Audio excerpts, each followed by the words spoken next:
In a quiet little town, a humble janitor finished the final shift of a job he never deserved to lose. He thought the worst was behind him, until the ground began to shake. Moments later, 3 military helicopters tore through the sky. Soldiers jumped out, and the entire hospital froze as one question echoed across the parking lot. "Where is Iron Falcon?" No one knew who they were shouting for. No one except the singledad they had just fired. Before we begin, if you enjoy heartfelt stories about bravery, kindness, and second chances, consider subscribing to our channel. Your support helps us bring more uplifting stories like this to life. The fluorescent lights hummed softly above the quiet hallway, casting long, pale reflections across the polished hospital floor. It was barely 6:15 a.m., the hour when night shift exhaustion meets the fragile hope of a new day. For most people, it was a transition point. For Kellen Hale, it marked an ending. He wrung out the last bit of soapy water from his mop and leaned it carefully against the utility cart. His hands were steady, too steady for a man who had just been fired, but his chest carried the familiar heaviness he had learned to live with. Calm on the surface, turbulence underneath. That was his way. The hallway door creaked open behind him. "Kellen, the administrator, wants to see you again," said Mrs. Parker, an older nurse with kind eyes. Her voice was soft, apologetic, like someone delivering news she wished she could change. He gave her a small nod. "I figured." She studied him a moment longer. "You did the right thing, you know." Anyone would have stepped in. Kellen didn't reply. He simply wiped his hands on a towel tucked at his waistband and started down the hall. He didn't need to be told what this meeting meant. The hospital had made its position clear hours earlier. He had saved a man's life right outside the emergency entrance, an elderly patient who collapsed from cardiac arrest.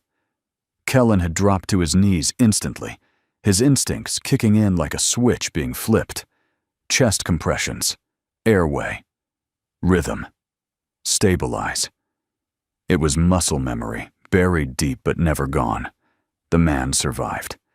And yet in the administrator's office, the words had been cold. "You're a janitor. You are not authorized to perform medical intervention." Kellen knocked on the doorframe now. The administrator, Mr. Dalton, looked up from his desk.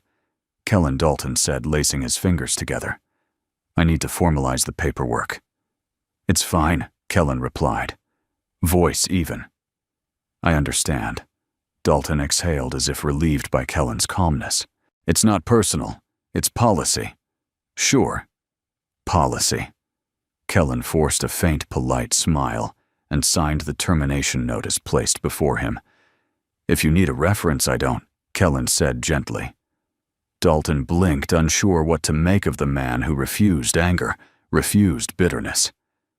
But Kellen had long ago learned that anger was a luxury, one he couldn't afford, especially not with a 6-year-old daughter who needed him to be steady. He walked out of the office and into the crisp morning air. The hospital parking lot glistened from the early drizzle. He took a deep breath, letting the cold settle into his lungs. It grounded him.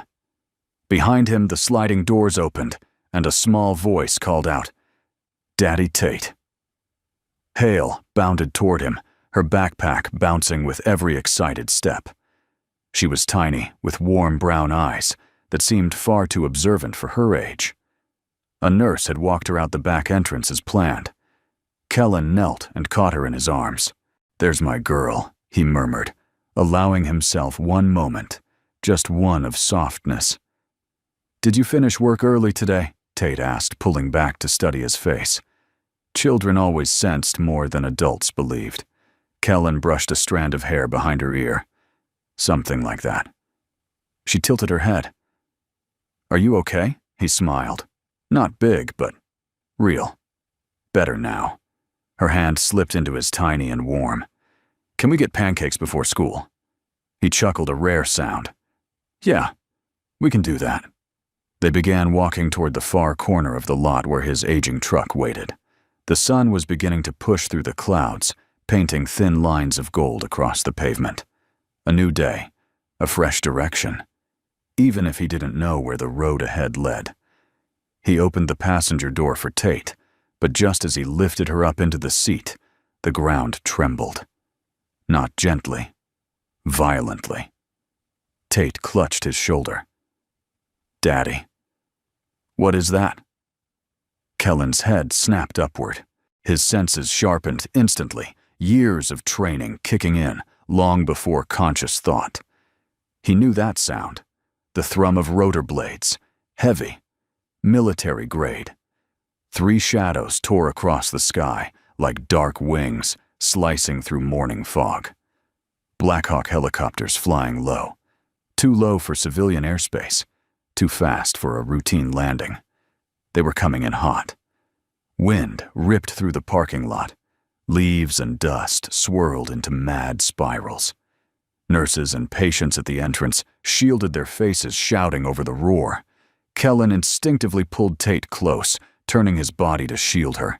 The helicopters descended toward the hospital grounds one after another until their landing skids slammed onto the wet asphalt with military precision.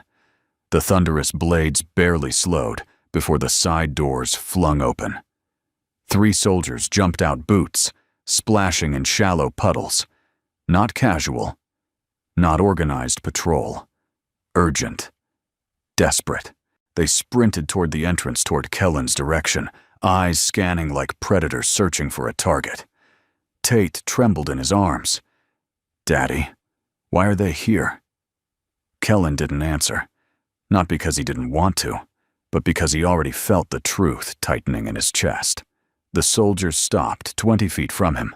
Their leader, a tall man with sharp features, cupped his hands around his mouth and shouted, "Iron Falcon!" The world went silent. Iron Falcon. We need Iron Falcon immediately. People turned confused. No one moved. No one spoke. The name meant nothing to them, but it meant everything to him. Kellen's heart clenched. He hadn't heard that call sign in years. Not since the day he walked away from the life that stole sleep from his nights and blood from his hands. He swallowed hard. Tate looked up at him, voice barely a whisper. "Daddy, that's you, isn't it?" Kellen exhaled slowly. "Yes," he said softly. "It is." The soldiers spotted him. Recognition lit their faces. Their leader pointed straight at Kellen. "There," he shouted. "Iron Falcon, sir, we need you now." Kellen held Tate closer as the 3 soldiers approached at a full run. Whatever he had feared, whatever he had tried to bury, had just found him again. The wind howled as the 3 Blackhawks powered down their rotor blades, carving violent circles into the wet morning air. The hospital parking lot, normally so still at this hour, had become a war zone of noise, confusion, and panic. Nurses clung to their scrubs. Patients covered their ears. The coffee someone dropped on the pavement rippled with every thundering vibration. But to Kellen Hale, that sound cut deeper. It wasn't just noise. It was memory. A sound he once lived by. A sound he once bled for. A sound he had sworn he would never answer again. Tate clung to his shoulder, her small fingers tightening around the fabric of his jacket. The tremor in her voice betrayed her fear. "Daddy, why are they calling that name?" Kellen steadied his breathing, though his pulse hammered against his ribs. "I'll explain," he whispered, "but not yet." Boots splashed through the puddles as the 3 soldiers approached faster, now driven by an urgency everyone could feel, but only Kellen truly understood. The leader, a broad-shouldered sergeant with a tense jaw and eyes trained like a scope, reached him first. He skidded to a halt, breath sharp and ragged. "Sir Iron Falcon, we've been searching for you for 6 weeks." Kellen raised a hand, instinctively shielding Tate behind him. "Don't call me that. Not here." The soldier's mouth worked for a moment, caught between duty and shock. "But sir, this is an emergency." A second helicopter door slammed open, and more soldiers spilled out, forming a perimeter. Their movements were precise, rehearsed, unmistakably serious. They weren't here for show. They weren't here by accident. They were here for him. The hospital staff gawked from the entrance. Phones lifted. Whispers spread like wildfire. Is he military? That janitor. What's Iron Falcon? Why would the army come for him? Kellen kept his head down, jaw tight. This was exactly what he had tried to avoid. The sergeant took one cautious step forward. Sir, with all due respect, we need you to come with us immediately. Commander Thorne is inbound. She insisted we fly personally. That name hit him like a punch he didn't see coming. Harper Thorne, a name he had sealed away in the farthest corner of his mind, a name that once meant safety, partnership, and something he was too afraid to give a name to. Kellen forced his voice steady. She's here. The sergeant nodded. Landing now. He pointed toward the third helicopter. Its side door slid fully open, and a figure stepped out, confident, controlled, and unmistakably composed, even amid the chaos. Her boots hit the ground with precision, and her dark hair whipped in the storm of rotor wash. Harper Thorne. The moment her eyes locked onto Kellen, she stopped. Completely. Shock cracked across her stern expression, followed swiftly by a warmth so fragile it almost didn't belong on a battlefield or a hospital parking lot. Kellen, she breathed, barely audible over the fading roar. My God, it really is you. She crossed the distance with purposeful strides, but something vulnerable shimmered at the edges of her usually steely posture. She didn't hesitate, didn't salute, didn't bark orders. She simply looked at him with a mixture of disbelief and relief that years had never managed to fade. You disappeared, she said softly.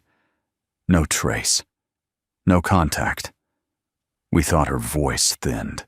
We thought you were gone. He met her gaze with the same cautious calm he had worn since leaving the service. I had my reasons. Her eyes flicked to Tate, who peeked from behind her father's shoulder with wide curiosity. And this must be, Harper asked gently. My daughter Tate. Harper's face softened instantly. She's beautiful, Tate whispered, still unsure of the stranger. Daddy, is she your friend? Harper swallowed emotions, tightening her voice. Yes, sweetheart, I'm a friend, a very old one.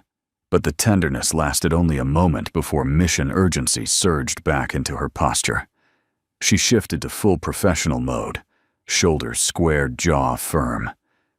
Kellen, she said, lowering her voice, we have a situation. A life or death one, he exhaled slowly. I'm not military anymore. You're the only one who can do this. Harper. Her eyes shimmered, not with fear, but with something deeper.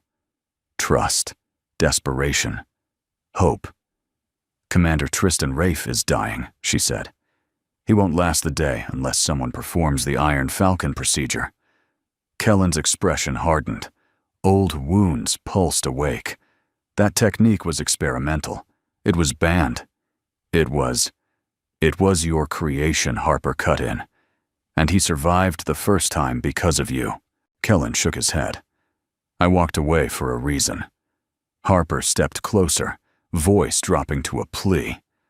I know, but this isn't just about military protocol. Kellen, he's asking for you, with what little consciousness he has left. Kellen looked away, jaw working. Tate tugged lightly on his sleeve. Daddy, are you going to help someone?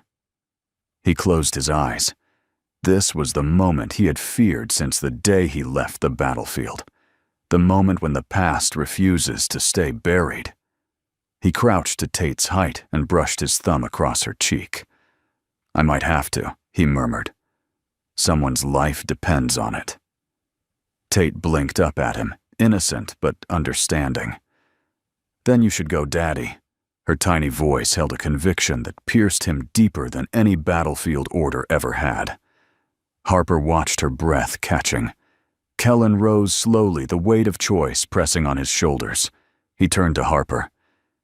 If I go, Tate stays safe. Protected. No exceptions. Harper nodded instantly. I'll assign personnel to her myself, and this isn't a recall to service. Kellen, she whispered, this is a recall to humanity. He stood still for several seconds. Then finally, he exhaled. All right, he said. I'll go. Harper's relief was visible, real, emotional, unmasked. The soldiers snapped into motion immediately. And as Kellen climbed into the waiting Black Hawk, cradling Tate's last look of trust in his heart, one truth sank in like a stone. No matter how far you run, some call signs always find their way back. The inside of the Black Hawk trembled as the rotors lifted them into the sky. The hospital shrank beneath them, turning into a small patch of gray against the sprawling morning. The noise inside the helicopter was deafening, but Harper Thorne sat across from Kellen Hale in complete stillness, her eyes fixed entirely on him, as if afraid he might vanish again if she looked away. It had been 8 years since she last saw him. 8 years since the day Iron Falcon, the miracle pilot medic with nerves of steel, walked off the base without saying a word. The sun cut in from the open side hatch, painting sharp lines across Kellen's face. He sat between two soldiers strapped in, but he looked like a man who hadn't strapped into anything, like someone who had lived unanchored for a long time. His eyes stayed low, thoughtful, weighing 1,000 invisible battles. Harper leaned forward, raising her voice above the vibrating metal. Kellen. He glanced up, meeting her eyes. I didn't think I'd ever see you again, she said. A hint of tremor breaking through her normally disciplined tone. Kellen offered a small, tired smile. I didn't think I'd ever hear that call sign again. Iron Falcon, she said softly. It was never just a call sign. It was Harper, he interrupted gently. I'm not him anymore. Her jaw tightened, but she didn't argue, not yet. Instead, she shifted her seatbelt, scooted a little closer, and lowered her voice. You should know why I insisted on coming myself. Kellen waited. Commander Tristan Rafe, he's not just any commanding officer. You saved him once before, and he trusted only you with that procedure. Kellen let out a slow, controlled breath. We were in Kandahar. The medevac unit didn't make it. I had no equipment. I improvised.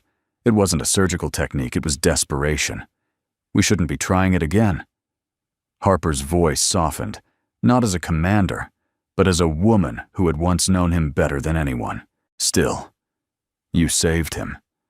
And you saved everyone else on that mission. He looked away. Silence hummed between them, broken only by the rhythmic chop of blades cutting the air. You disappeared, Harper finally said, the emotion rising despite her discipline. One morning you were there, leading us, fixing the unfixable, flying into hell and out again. And the next morning, your bunk was empty. Kellen closed his eyes for a moment, as if bracing against a memory. My wife had died the year before, he said quietly. And Tate, she was just a baby. The military offered condolences medals, a folded flag, but they didn't offer a father to my daughter. Only I could do that. Harper swallowed. I didn't blame you, she whispered. I just missed you. He opened his eyes and forced a breathy laugh.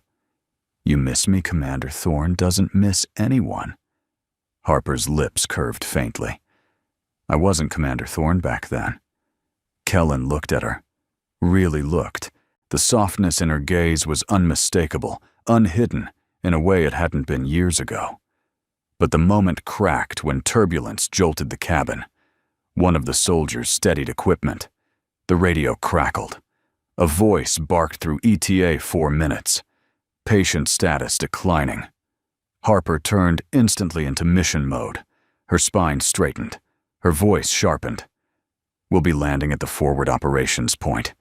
They've stabilized Rafe, but not for long. He's losing consciousness faster than expected. Kellen nodded. Vitals blood pressure is crashing. Ventilation unstable. Internal bleeding likely worsening. Kellen's brow furrowed. And you waited this long to contact me. We tried sooner, Harper said, frustration slipping through. Your records were erased.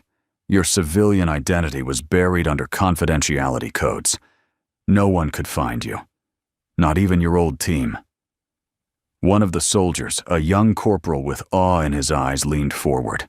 Sir, if I may, you were a legend to us.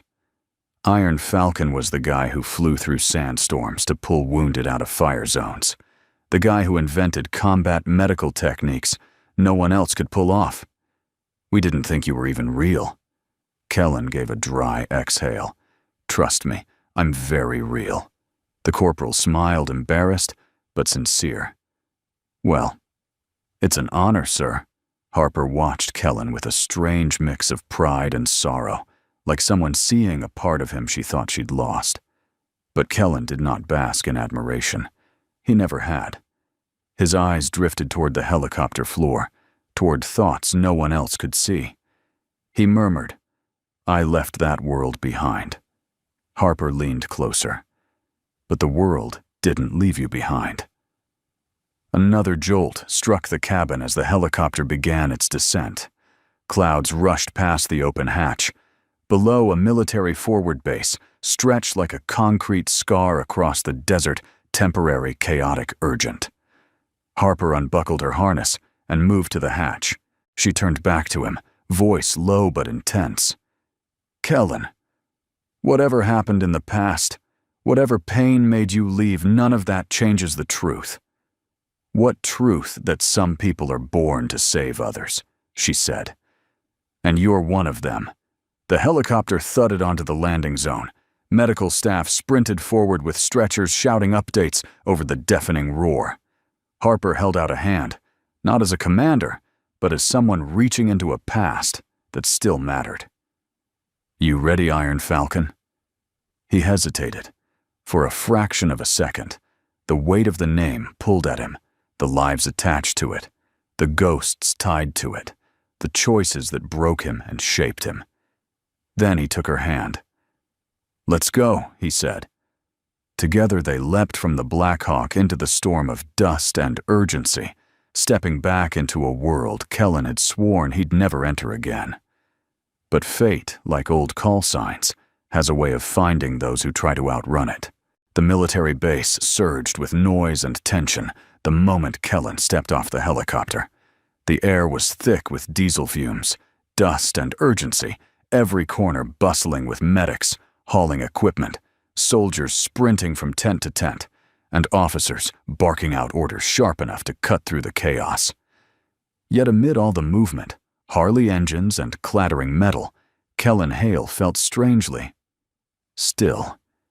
It had been years since he'd stood on a battlefield, but the familiarity hit instantly, the controlled frenzy, the scent of adrenaline, the way everyone moved with purpose.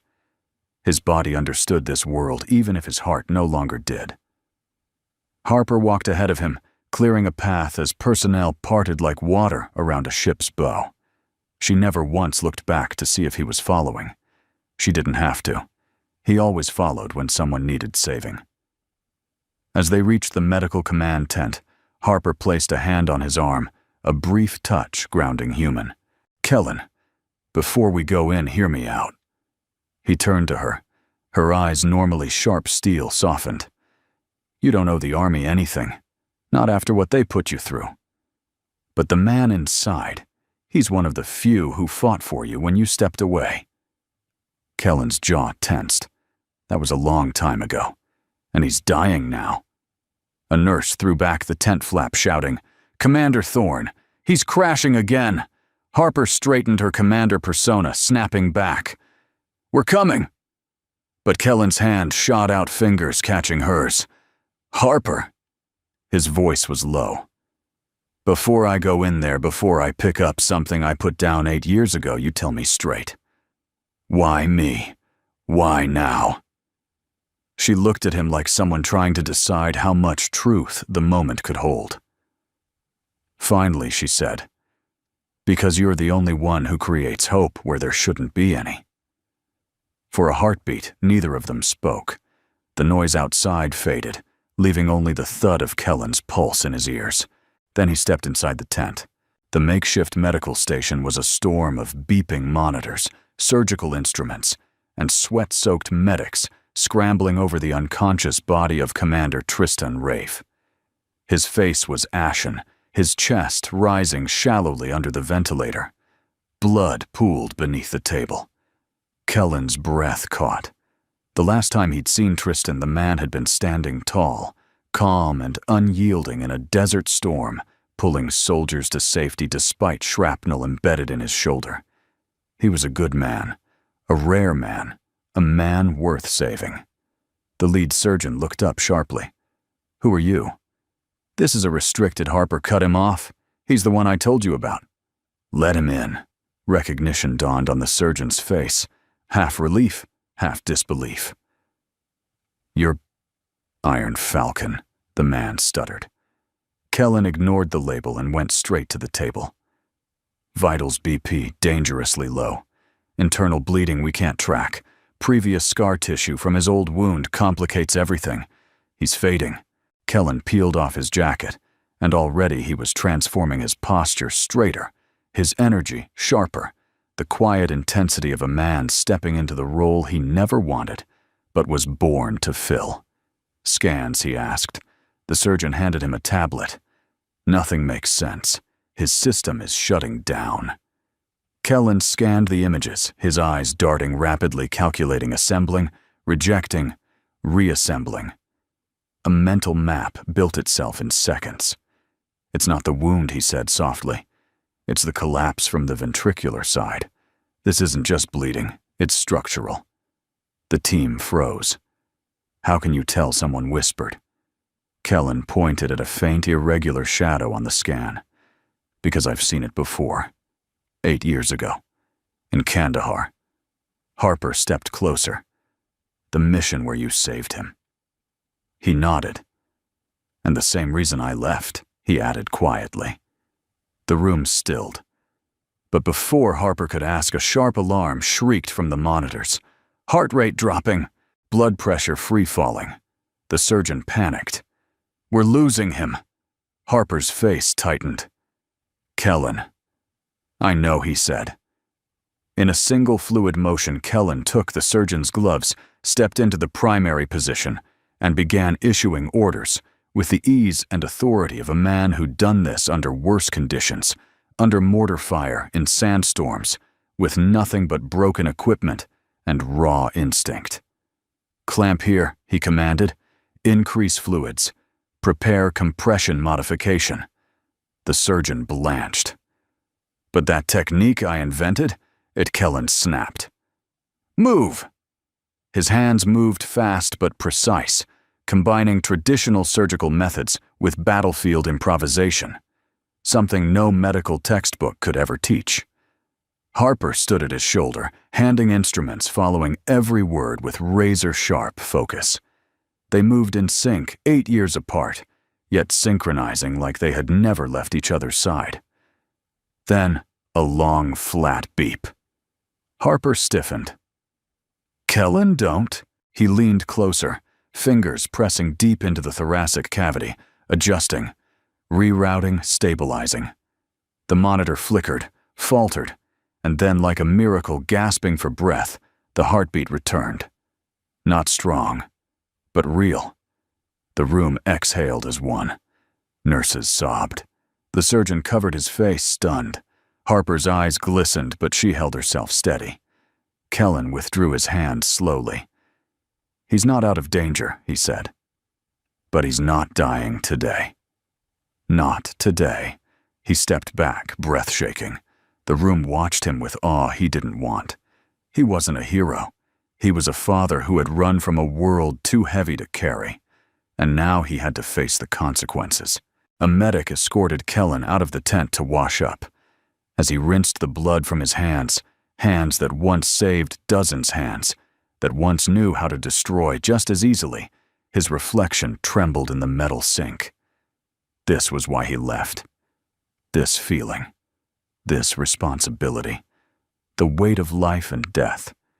He wasn't sure he could bear it again. A small voice pulled him from the spiral. Daddy. He spun around. Tate stood at the entrance of the tent, clutching a stuffed rabbit a nurse must have given her. Her eyes were wide, worried. You were gone a long time, she said. Kellen knelt, pulling her close. I know. I'm sorry. Did you help him? Yes. She hugged him tighter. I knew you would. He closed his eyes, overwhelmed. Harper approached, quietly stopping a few feet away.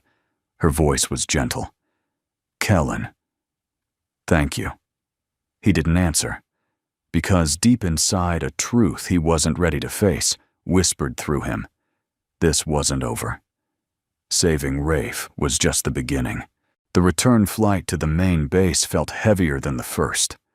Not because of turbulence, not because of the desert winds clawing at the helicopter body, but because of everything that now weighed on Kellen Hale. He had crossed a line he swore he would never cross again. And worse, he crossed it with the same precision instinct and fire he once used to define his entire identity. Iron Falcon. He could almost hear the old call sign echoing in that cramped cabin. A name meant for someone else. A younger man. A man who hadn't held a newborn daughter in his arms and known with terrifying clarity that the only life he wanted to save was hers. Harper sat directly across from him, her gaze fixed on his face, studying him with an intensity that felt almost protective. The other soldiers watched him too, but their eyes held admiration, not familiarity. Harper's held something different, something layered, unspoken, fragile beneath all her command steel. You okay? Harper asked, raising her voice over the hum of the engines. Kellen didn't answer right away. He looked out at the desert stretching below them, vast, shimmering, merciless. Rafe almost died, he said, finally. But he didn't, Harper replied. Because of you. Kellen shook his head slowly. Harper, the technique I used today, it wasn't supposed to be repeated. Not without equipment, not without a controlled environment.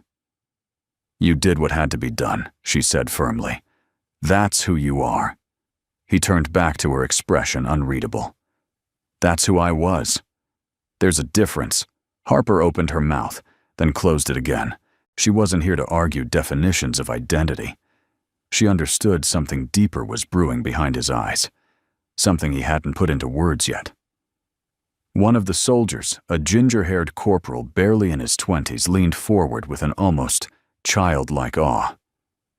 Sir, I've heard stories about you, he said, flying through firefights, pulling wounded from impossible places.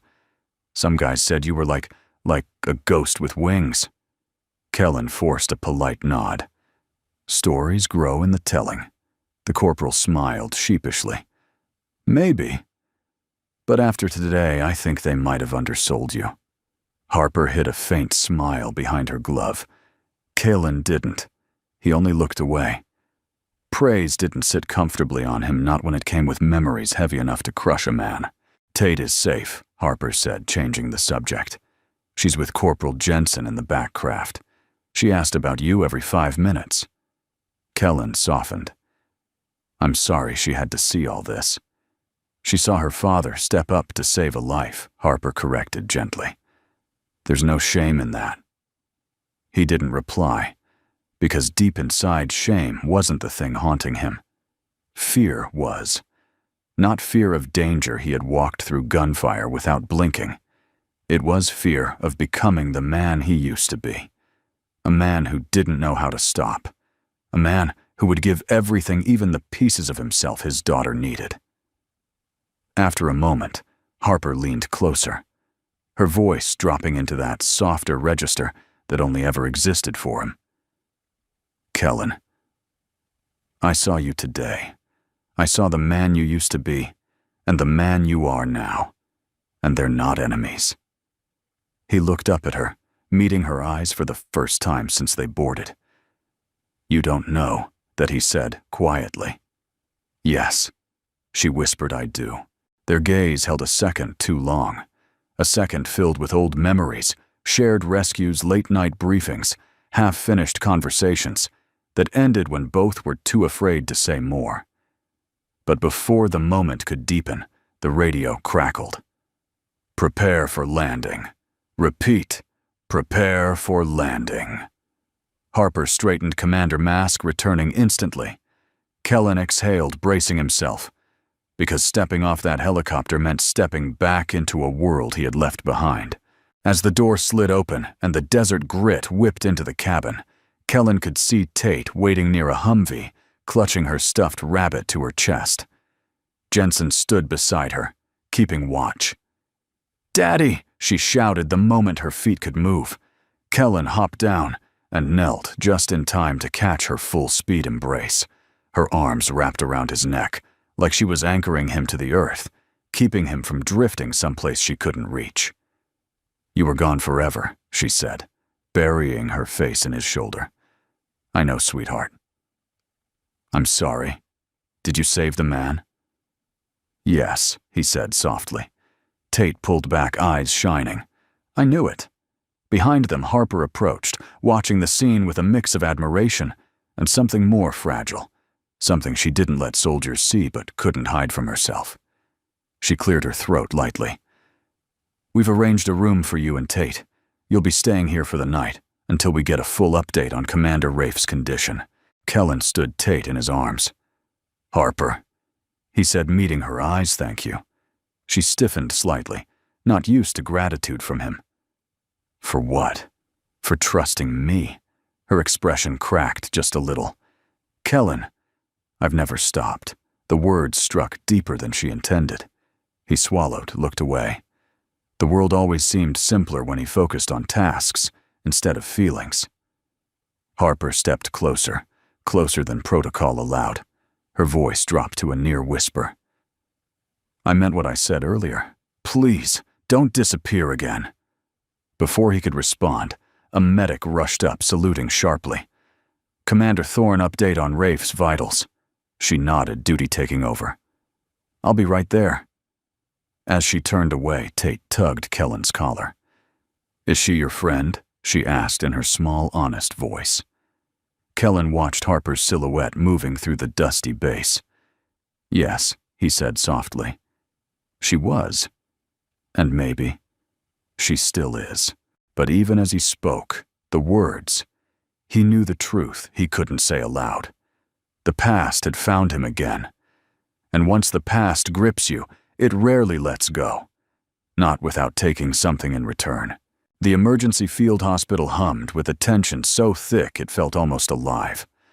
Floodlights cast harsh white beams across the operating bay, illuminating the rows of medical equipment that had been dragged together in frantic urgency. Outside, the desert wind whipped against the canvas walls, rattling them like a warning. Inside, Commander Tristan Rafe lay on the operating table, pale as desert dusk. His breathing was shallow. Too shallow. Monitors chirped rapid, unstable rhythms, each beep a reminder of how fragile the line between life and death truly was. Kellen Hale stepped into the room with Harper just behind him, and for a brief moment, the noise, the chaos, the shaking tent, all of it faded. He saw only Rafe, the commander who once dragged wounded soldiers through falling debris, who stood in front of younger recruits during mortar strikes so they wouldn't panic. The man who defended Kellen when others questioned his methods. The man who believed in him. A nurse hurried forward. "Sir, he's deteriorating faster than predicted. We can't stabilize the internal collapse," another medic added. "We tried the compression technique you invented 8 years ago. It's not enough." Kellen leaned over the table, scanning Rafe's vitals, his brows furrowing deeper with every drop in the numbers. His mind raced faster than the monitors, faster than fear, faster than the doubts that had chased him for years. Harper watched him closely, her voice low. "Kellen, tell me what you see." He didn't look at her. He couldn't not when every ounce of focus had to funnel into the dying man before him. "The scar tissue is different from the Kandahar injury," he said. "There's more collapse than I expected. His left ventricle is compressing the arterial flow. If we don't intervene in minutes, he'll..." His voice didn't finish the sentence. It didn't have to. Harper stepped closer. "What do you need?" Kellen exhaled, frustration pressing against his resolve. "This setup isn't enough. We don't have the equipment for standard cardiac reconstruction." The lead surgeon wiped sweat from his brow. "We've tried everything. None of the conventional methods are working." Kellen finally looked at Harper. And she knew that look. It was the look he had worn 8 years ago, the moment he ran into a collapsing bunker to rescue 3 soldiers trapped under burning debris. The moment he put aside every regulation, every guideline, and every fear, because someone's life depended on him. He was calculating something reckless, something brilliant, something dangerous. Harper's voice dropped. "Kellen, talk to me." He inhaled deeply. "There's a way. A technique I've theorized since Kandahar. Something I never performed. Because it shouldn't be performed." The room froze. The surgeon exchanged horrified glances with his team. A new technique. Without research. Without testing, Kellen ignored the disbelief. He placed 2 fingers on Rafe's chest, following the contour of the injury, mentally reconstructing what he couldn't physically see. It involves bypassing the damaged ventricle through direct localized pressure inversion, then rerouting flow manually until the tissue stabilizes. "That's impossible," a medic whispered, but Harper shook her head. "Not for him." Kellen's jaw tightened. "It's not impossible. It's just insane and dangerous," Harper asked. "Extremely. For you, yes. For him, yes." Harper's breath caught. The room held its breath with her. Kellen didn't wait for permission. He didn't need it. He had made his decision the moment he saw Rafe on the table. "Prep for manual inversion stabilization," he ordered. The surgeon blanched. "That's a 1 in a million chance." Kellen met his eyes. "Then it's a chance. And that's more than what he has now." Harper stepped beside him. "What do you need me to do?" He looked at her, really looked, and for a heartbeat, he saw the same determination he remembered from their years in uniform. She was still the same woman who once held a wounded boy's hand while Kellen fought to keep him alive. The same woman who believed in him long after he stopped believing in himself. "Stay close," he said softly. "I'll need you." Her chin lifted in a steady nod. The next minutes unfolded with the kind of intensity that imprints itself into memory forever. Kellen's gloved hands worked inside the surgical cavity with precision a machine could envy. Sweat dripped down his temples, but he didn't notice. The room felt like it was shrinking around him, the edges fading, leaving only the beating or failing heart beneath his fingers. Pressure he commanded. Pressure applied, Harper responded instantly. Clamp, hold, more suction. The team followed him like an orchestra tuned perfectly to its conductor. Even the surgeon who doubted him minutes earlier now moved with reverence. But then Rafe's body convulsed lightly. A monitor spiked, then dipped. Harper stiffened. "Kellen, his pressure is dropping, I know." "Kellen, he's not responding." I said, "I know." His tone was sharp, not at her, but at the razor-thin line between life and death, tightening beneath his hands. He reached deeper, an angle no textbook would dare recommend, and performed a maneuver only he could envision, let alone execute. The monitor shrieked a long, piercing warning, flatlining for half a second, that felt like an eternity. Harper's throat tightened. "Kellen." But before she could finish, he pressed inward fast and decisive. Now he barked. Harper compressed from the left exactly there. She obeyed instantly. Then a blip, another, then a steady rise. The heart rhythm returned, weak but alive. The room collapsed into collective relief. The surgeon leaned on the table gasping. Nurses cried openly. Even seasoned medics wiped their faces in disbelief. Harper sagged back, trembling with adrenaline she hadn't let anyone see until now. Kellen held his position for several seconds longer, making sure the stabilization held. Only then did he pull his hands away. His voice cracked not from exhaustion but from the emotional avalanche behind everything he'd done. "He's stabilized," he whispered. Harper covered her mouth, fighting back tears. "You did it," she breathed. "Kellen, you did the impossible." He didn't respond, because deep inside, somewhere beneath the relief and the success, he felt something else. The terrifying pull of the identity he had tried to bury. The Iron Falcon, the man who could do anything. The man no one else could replace. The man he feared becoming again. Harper stepped close, touching his arm gently. "Kellen, look at me." He lifted his eyes. "You didn't come back just to save him," she said softly. "You came back because saving people is who you are." He swallowed hard. He didn't argue. Because he couldn't. Not after what he had just done. The desert night had settled over the base like a heavy blanket cooling the sand, but not the nerves of anyone inside the forward medical unit. A dim lamp swung gently overhead, casting trembling shadows across the canvas walls. The air smelled of antiseptic and adrenaline. Two things that seemed permanently fused into the fabric of places like this. In the center of the surgical bay, Commander Tristan Rafe lay unconscious, but alive. Alive. A word that had felt dangerously close to slipping away only hours earlier. Around him, medics worked with a quiet reverence, checking IV lines, adjusting monitors, whispering updates, as if speaking too loudly might undo the miracle they had just witnessed. And a miracle it was. The impossible one.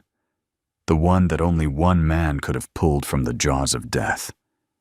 Kellen Hale sat alone on a stool outside the operating tent, elbows on his knees, head bowed. His hands were still trembling, not from fear, but from the brutal concentration and force he had poured into the procedure. Every tendon, every nerve, every memory of battlefield medicine had risen to meet the impossible. And he'd won. But instead of triumph, he felt the crushing weight of what that victory meant. He had crossed a line.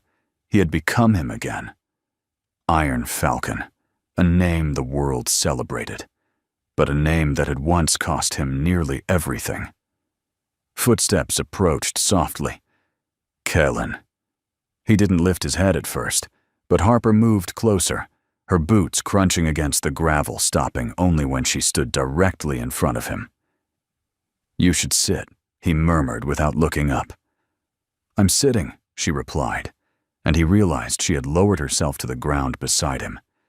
He let out a breath he hadn't realized he'd been holding. Harper studied his profile for several long seconds.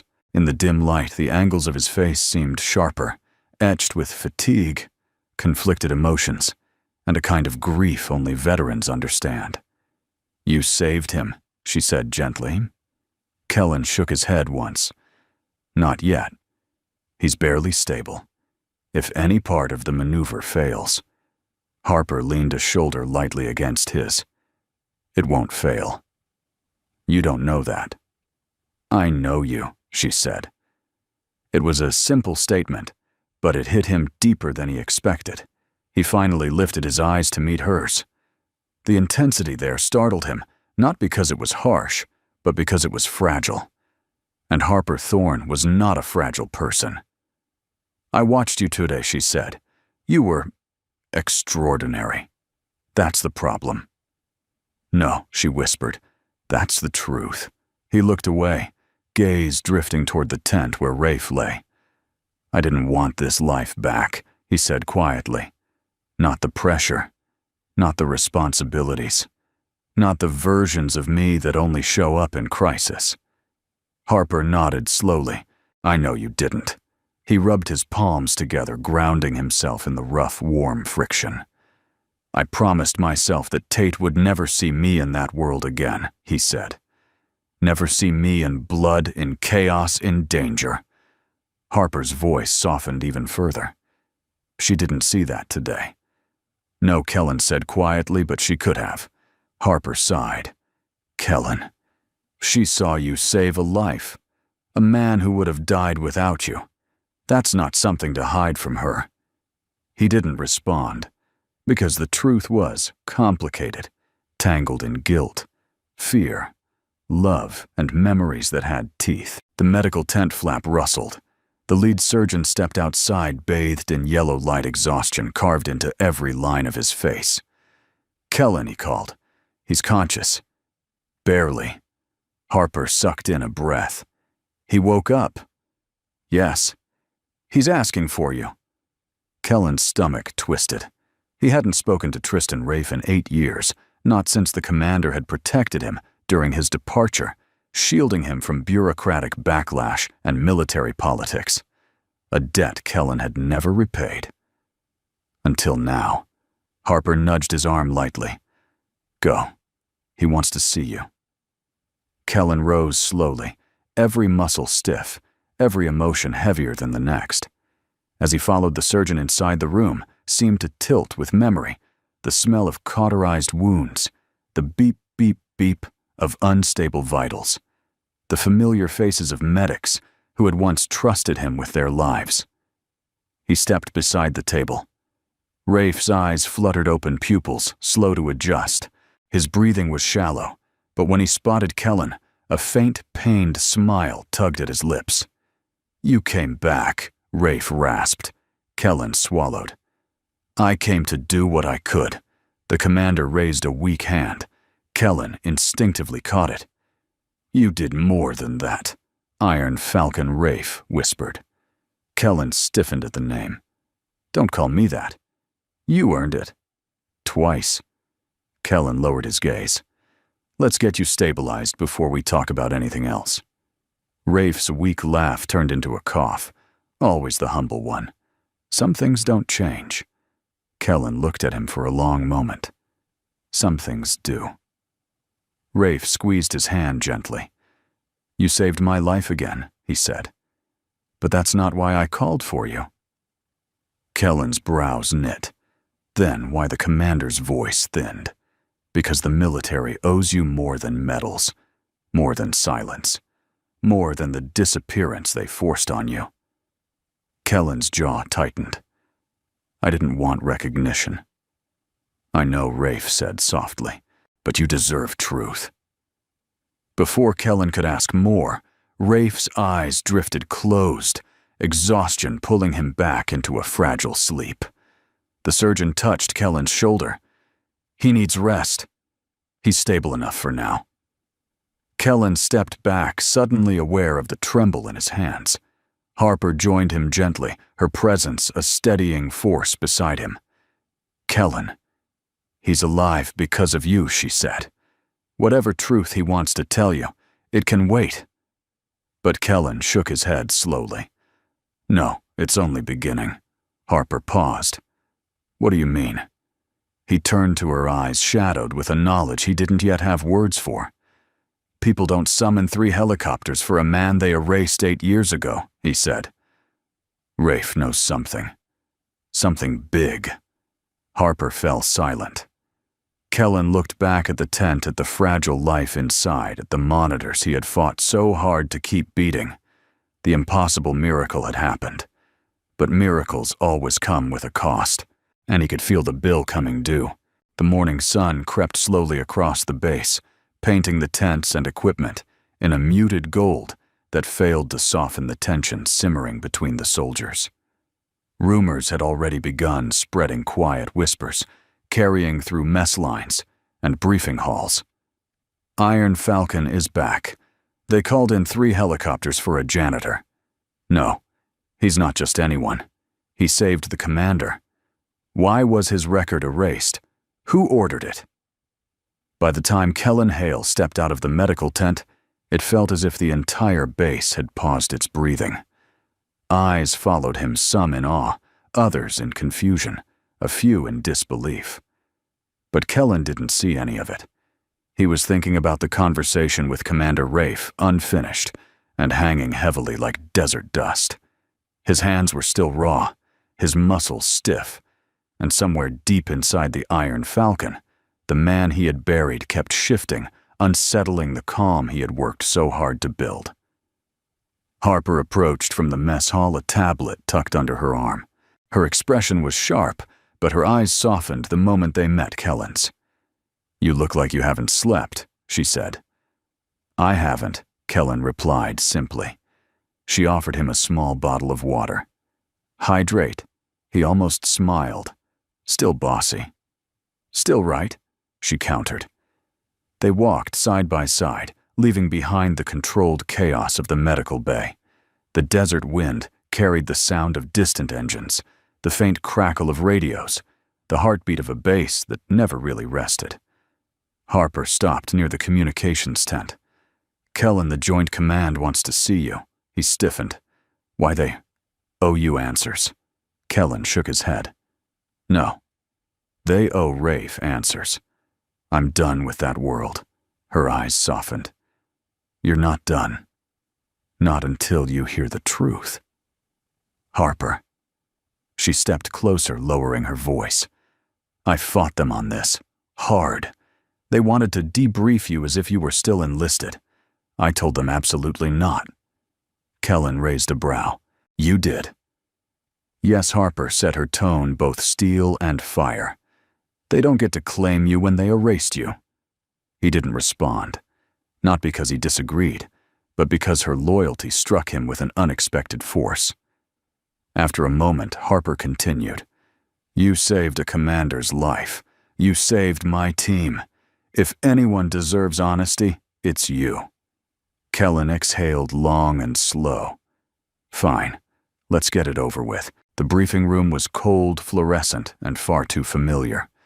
A heavy metal table stood in the center, surrounded by senior officers, men and women with ribbons on their chests and the weight of national decisions in their eyes. When Kellen entered, every one of them rose. Not out of protocol, out of respect. "Mr. Hale, a 3-star general, said, motioning him to a seat. "Thank you for coming." Kellen didn't sit. "Say what you need to say." The general exchanged a glance with the others. Then he stepped forward. "We owe you an apology. A significant one." Kellen's jaw tightened. "It was not Commander Rafe who approved the erasure of your service record," the general continued. "It came from higher classified directives meant to contain certain mission details. You were collateral damage." Kellen stared, expression unreadable.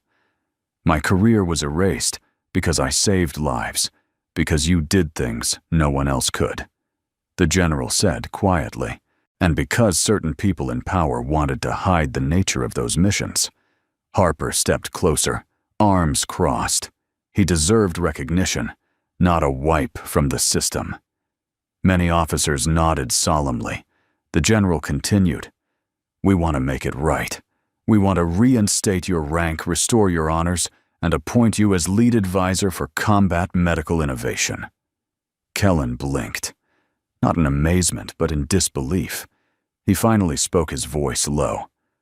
"I'm not coming back," Kellen, Harper murmured, but he raised a hand, gently stopping her. He turned to the officers. "I left because my daughter needed a father, more than the military needed another miracle. And because this system, your system, took and took until I had nothing left to give." The room fell silent. Kellen continued. "I'm grateful for the apology, but I won't put Tate through that life again. She deserves stability, a safe home, a dad who comes back at night." The general bowed his head. "We understand, and we respect your decision." Another officer stepped forward. "Then allow us one thing. A formal written clearing of your name and full compensation owed for 8 years of erased service." Harper's eyes widened.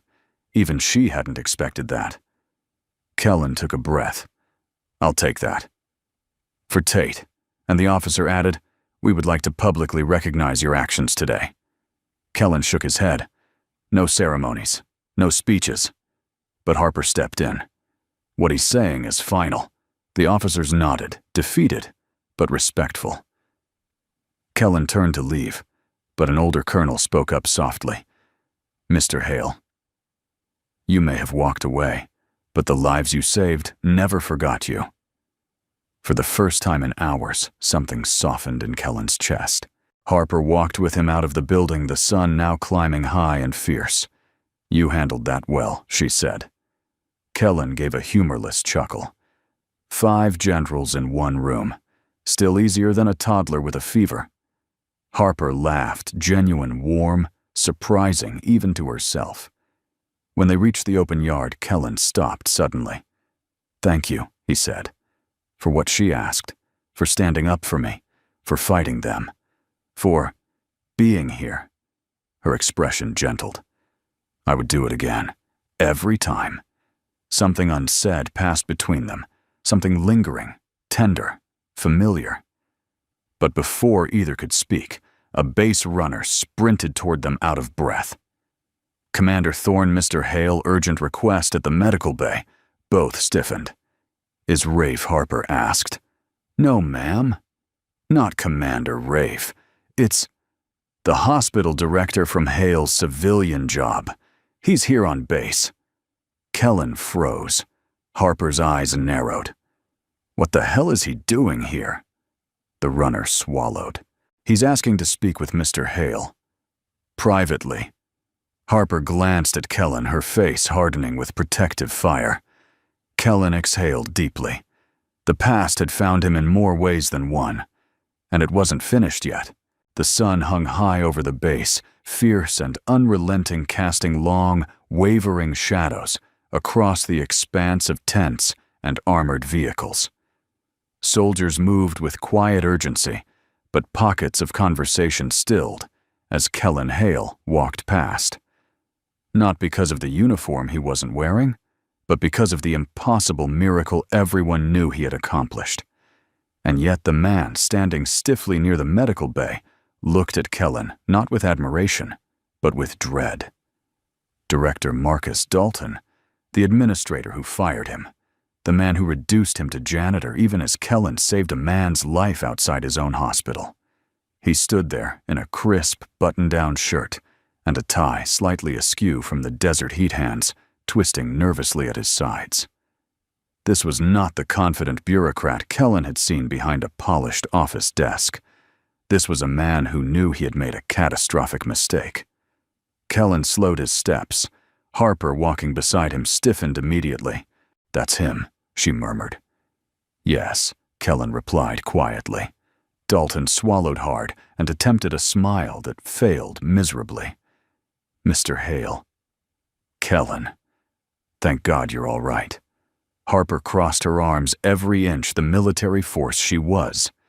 "He's more than all right considering you tossed him out like trash," Dalton winced. "Commander Thorne, I understand how this looks," No, Harper said coldly. "You don't." She stepped toward him with the smooth, predatory calm of someone used to dealing with men who hid behind paperwork. "You fired a man for saving a life. You humiliated him in front of staff. And now you show up on a U.S. military base while Dalton looked like he wished the ground would swallow him whole." "I came to apologize." Harper raised a brow. To him, she nodded toward Kellen. "Or to save your own job." Dalton's face flushed crimson. "I didn't know who he was. I didn't know his service record was erased." Harper finished sharply, because someone higher up wanted him forgotten. Dalton fidgeted, then took a step forward. "Kellen, please, let me speak with you. Alone." Kellen studied him for a long, steady moment. He wasn't angry. Anger had burned out years ago, replaced by something heavier and quieter. "Whatever you need to say," Kellen said calmly, "you can say it in front of her." Harper smirked faintly. Dalton looked like he might faint.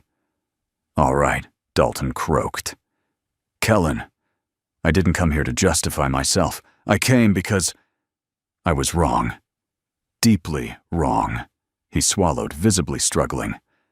"When I fired you, I thought you were just another overstepping employee trying to play hero. I didn't know your background.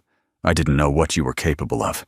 I didn't know you were a human being trying to save a dying man," Harper cut in. Dalton flinched again. I deserved that. He reached into his briefcase and pulled out a folder thick stuffed with papers. This, he said shakily, is a formal written retraction of your termination. I'm offering you the position of Chief of Emergency Medicine, a full department under your supervision. Salary benefits, staff autonomy, everything. Harper blinked in disbelief. You're offering him the top role at your hospital. Yes, Dalton breathed, because we need him, and because I owe him. Silence settled for a heartbeat. Kellen didn't touch the folder. Instead, he stepped closer. Calm, steady, his presence somehow forcing Dalton to stand straighter. Marcus, he said quietly. When I performed CPR outside your hospital, I didn't do it for recognition. I didn't expect gratitude. But what I did expect was basic human decency. Dalton swallowed. I know. You humiliated me for trying to save a man's life, Kellen continued. You made an example out of me because you were worried about protocol liability and paperwork. Dalton lowered his eyes. Kellen's voice remained gentle but unyielding. I'm not angry with you, but I won't go back. Dalton's head snapped up. Kellen, please. You didn't need me when I was sweeping floors and saving lives, Kellen said. Don't need me now, because others recognized my worth. Harper stood still, pride swelling in her chest. Dalton looked between them helplessly. I can fix everything. I can make things right. Kellen shook his head. You can't fix what you didn't take the time to understand. Dalton's voice cracked. We need doctors like you. Kellen's expression softened just slightly. You need to recognize people like me before they have to prove themselves under a spotlight. Dalton's shoulders sagged. I'm sorry, he whispered. Truly. Kellen nodded once respectfully but firmly. Thank you. I accept your apology, but I'm not returning. Harper stepped forward, then gently placing a hand on Kellen's arm, subtle support of a touch only someone who understood him could give. Dalton looked defeated, but he slowly closed the folder. I hope. One day, you'll reconsider, he said softly. Kellen didn't answer. He didn't need to. Dalton turned and walked away, head lowered, swallowed by the hum of military activity. Harper waited until he was out of earshot. That she said with a small, almost proud smile was one hell of a moral lesson. Kellen exhaled. He wasn't a bad man, just a blind one. People often are, Harper replied. They stood in silence for a moment, watching soldiers move in the distance. Then Harper nudged him lightly. You know, 8 years ago you would have torn him apart. Kellen chuckled soft, rueful. 8 years ago I was a different man. Harper met his eyes. A man worth fighting for. The words caught him off guard. He searched her expression, finding sincerity, not flattery, not obligation. Something deeper. He looked away, emotion tightening his throat. Come on, Harper said gently. Tate's waiting for you. Kellen nodded, and together they walked across the sun-baked dirt toward the barracks, toward the child who anchored him toward the life he was trying to rebuild, toward a future that finally seemed possible. Behind them, the past lingered only as a shadow. But Kellen was no longer afraid of shadows. He had walked through far darker places and emerged stronger.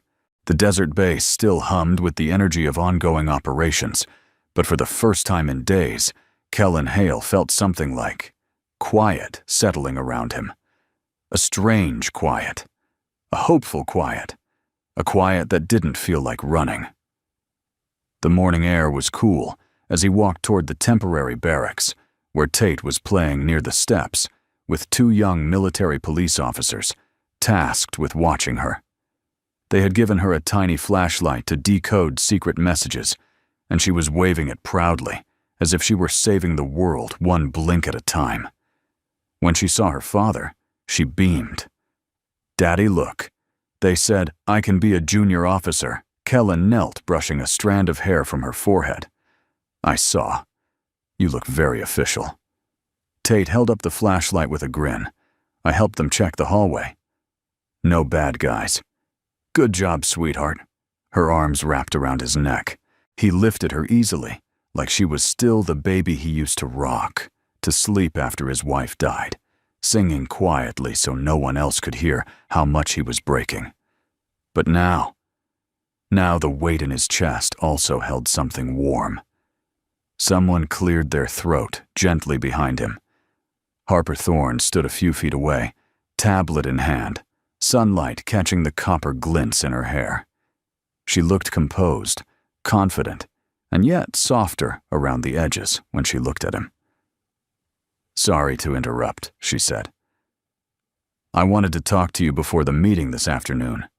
Kellen set Tate down gently. "Go finish your officer inspection, okay?" She saluted playfully and ran off.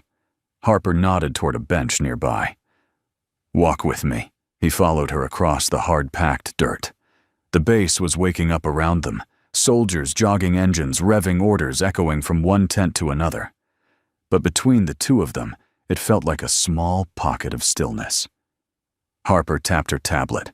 "The Joint Command finalized everything. Your service record is restored. Full benefits, full honors, back pay, everything they owed you." Kellen nodded. "Good.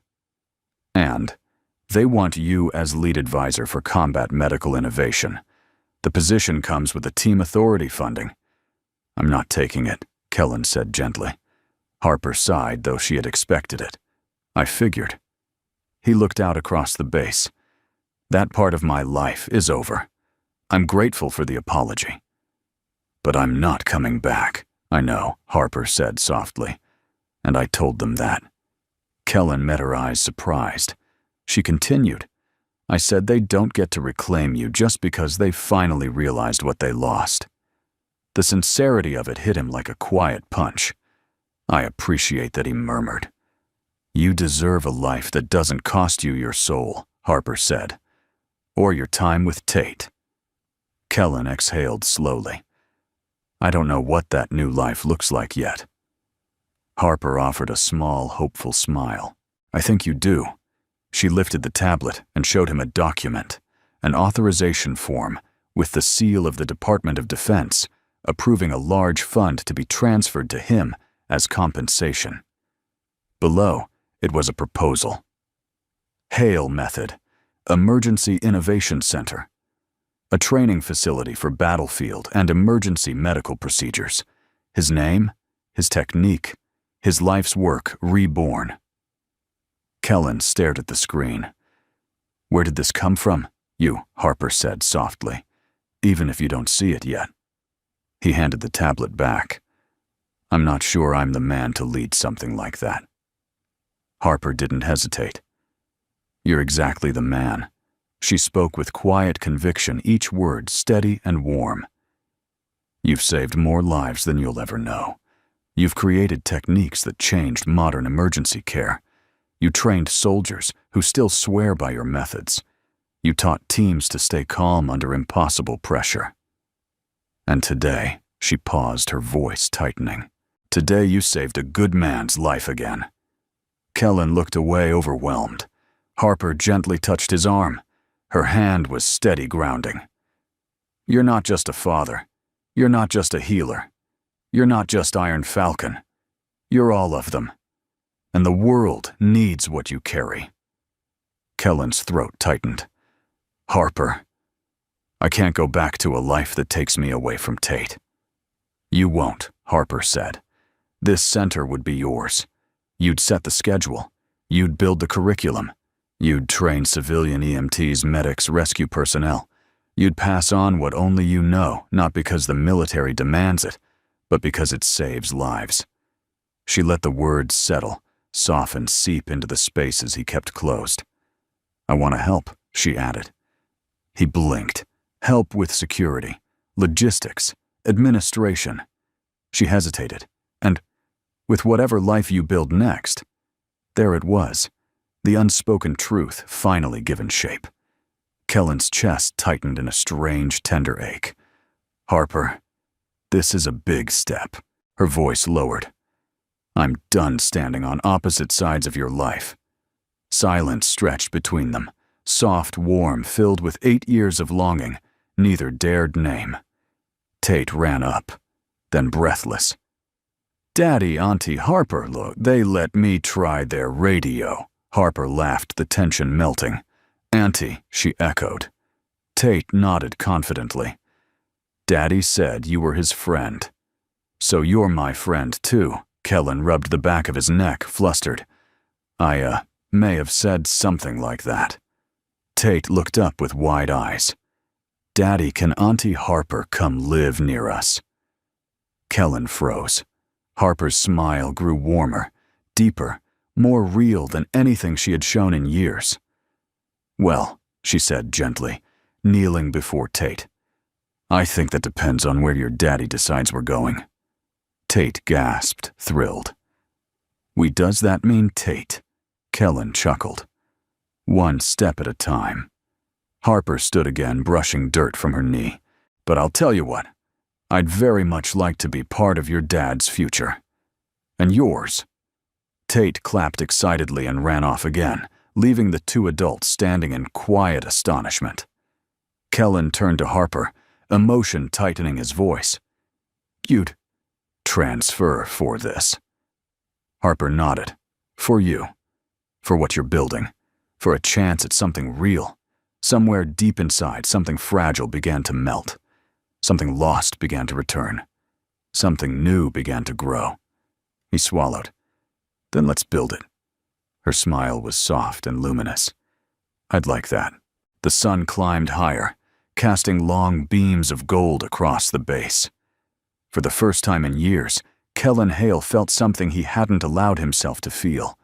A beginning, a future, a home he wasn't running from but running toward, and he wouldn't build it alone. The morning light reached over the horizon, like a warm hand, brushing away the remnants of a long night. The desert sky glowed in soft pinks and golds, the kind of sunrise that reminded people quietly, gently, that life had a way of beginning again when you least expected it. Just outside the gates of the base, the dusty road now carried a brand new sign bolted to a temporary frame. Hale Method, Emergency Innovation Center, where bravery saves lives. The paint was still fresh, the letters bold against the wood. It wasn't fancy, it wasn't polished, but it felt right. It felt like home. Kellen Hale stood beneath it, a box of instructional manuals tucked under one arm, breathing in the crisp air of a future he never imagined he would return to. He could still feel the faint ache in his hands from the surgery, the weight of Rafe's near death, and the echoes of the life he had run from. But for the first time, the ache didn't feel like a wound. It felt like purpose. A small pair of arms wrapped around his waist from behind. Daddy, you didn't start without me, right? Kellen smiled and lifted Tate easily, setting her on his hip. Her hair was wild from sleep, her stuffed rabbit clutched under one arm, but her grin was radiant, totally unburdened by the chaos of the days before. No, Kellen chuckled. I can't start my first day without my assistant. Tate gasped happily. The officers said, That's a very important job. He said, kissing her forehead. The most important. Footsteps approached softly from behind. You two look ready for your big debut. Harper Thorne stood there, the sun framing her in a warm halo. She wasn't in uniform today. Instead, she wore a simple fitted jacket and dark jeans, civilian clothes that somehow made her look more grounded, more open, more human. Kellen's breath caught in a way he didn't expect. You're early, he said. Harper shrugged lightly. First day of a new mission. Thought I'd get here before the commander. Kellen raised a brow. Commander, huh? Well, Harper replied, brushing a strand of hair behind her ear. You're the director. I figured someone should keep you in check. Tate giggled. Daddy needs that traitor. Kellen teased, poking her side until she squealed with laughter. Harper's smile softened something warm, something tender, something that felt like it had been waiting 8 years to find its way back. "You ready?" she asked. Kellen took a slow breath. The desert wind carried the faint scent of dust and diesel from the base, but beneath it there was something else, something new. "Yes," he said. "I think I finally am."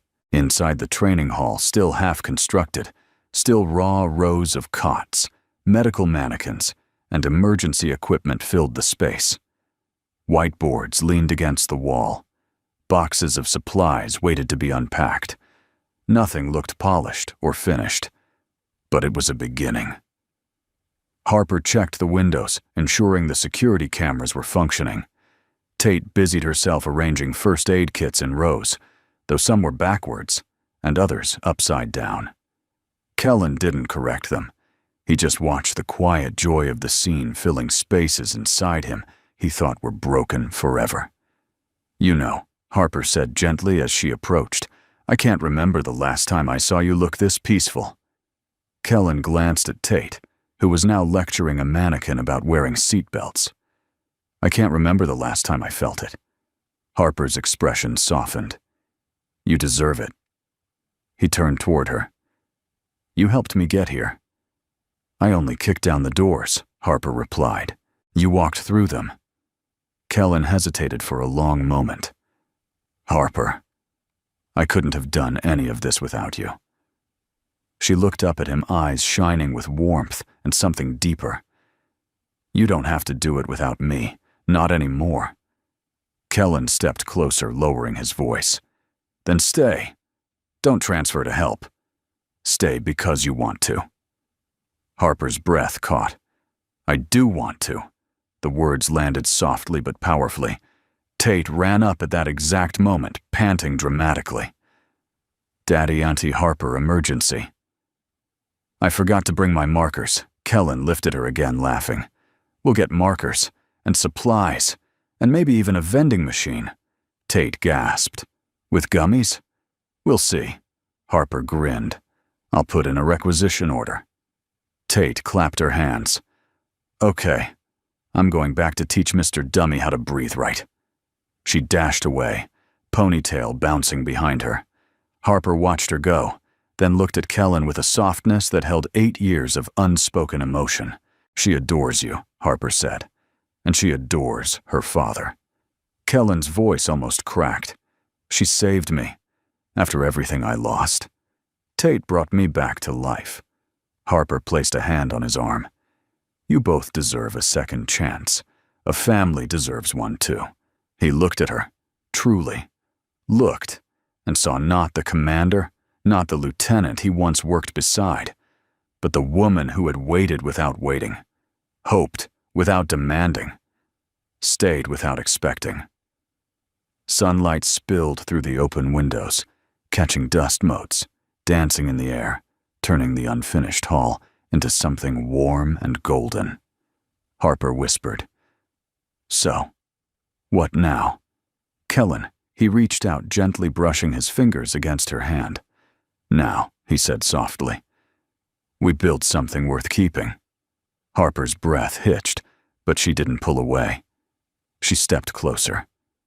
And maybe Kellen added voice. Lower. "We build it together." A quiet, trembling smile touched her lips. "I'd like that." And in the golden glow of a rising sun, Tate laughing in the background, the training center waiting to be born, and the ghosts of the past finally letting go something new and beautiful took its first breath.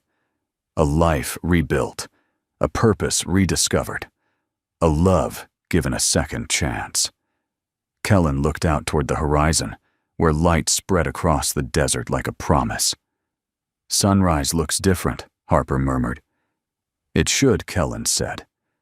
"This is the first one that belongs to us." They stood together, 3 silhouettes framed by morning light, stepping into a future shaped not by war, not by loss, but by hope. And as the sun rose higher, the sign outside the building cast a long shadow across the ground. Hail Method, Emergency Innovation Center, where bravery saves lives.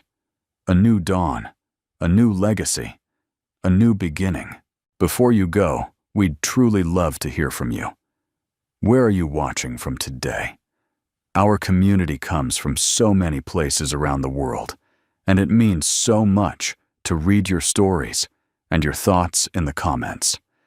And if this story touched your heart, or if you enjoy meaningful tales about kindness, courage, and second chances, feel free to subscribe to our channel. Your support helps us continue creating gentle, uplifting stories for wonderful viewers like you. Thank you sincerely for spending your time with us today. We appreciate you more than you know, and we hope to see you in the next story.